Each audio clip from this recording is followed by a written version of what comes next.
Hi అండి, అందరూ ఎలా ఉన్నారు? ఈరోజు నేను వెన్ పొంగల్ చెప్తున్నానండి. దీనికి కావాల్సింది 1 గ్లాస్ పెసరపప్పు, 1 గ్లాస్ బియ్యము, జీడిపప్పు కొంచెం, కరివేపాకు 2 రెమ్మలు, అల్లం చిన్న ముక్కలుగా కట్ చేసి పెట్టుకున్నాను, మిరియాలు 1/2 టేబుల్ స్పూన్, జీలకర్ర 1 టేబుల్ స్పూన్, ఇంగువ చిటికెడు, ఉప్పు తగినంత, నెయ్యి. ఇది 1 గ్లాస్ పెసరపప్పుకి 1 గ్లాస్ బియ్యం కదండి. దీనికి వాటర్ 7 గ్లాస్ వాటర్ యాడ్ చేసుకోవాలి. ఇప్పుడు ఈ కుక్కర్లో బియ్యం, పెసరపప్పు, వాటర్ యాడ్ చేసుకొని సాల్ట్ కూడా యాడ్ చేసుకోవాలండి. ఉప్పు సరిపోయినట్టుగా వేసుకొని ఒక 5 to 6 విజిల్స్ తీసుకోవాలి. కూడా యాడ్ చేసేసాను.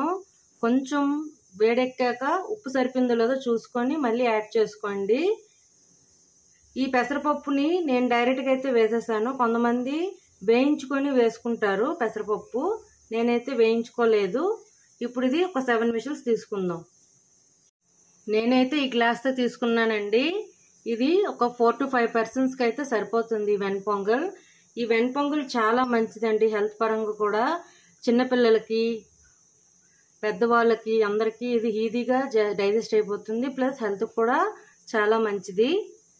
కుక్కర్ విజిల్ పెట్టేశానండి. ఇది 7 విజిల్స్ దాకా తీసుకొని ఇది చల్లారాక తాలింపు పెట్టుకుందాం. కుక్కర్ చల్లారేలోపు ఇప్పుడు ఒక చిన్న కడాయి తీసుకొని దానిలో 2 టేబుల్ స్పూన్ నెయ్యి వేసుకుంటున్నాను.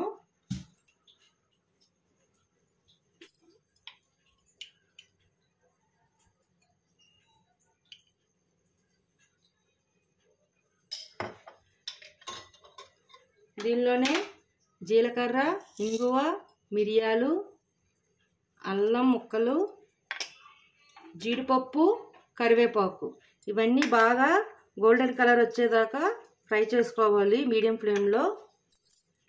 ఇవన్నీ బాగా వేగిపోయాయి. ఇప్పుడు మనం ఈ వెన్ పొంగల్లో వేసుకోవాలండి. చూడండి, ఈ విధంగా వస్తుంది.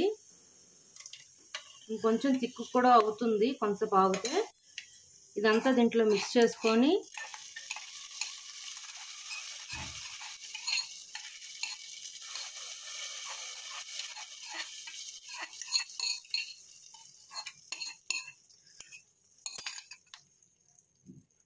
ఇదంతా బాగా మిక్స్ చేసుకోవాలి.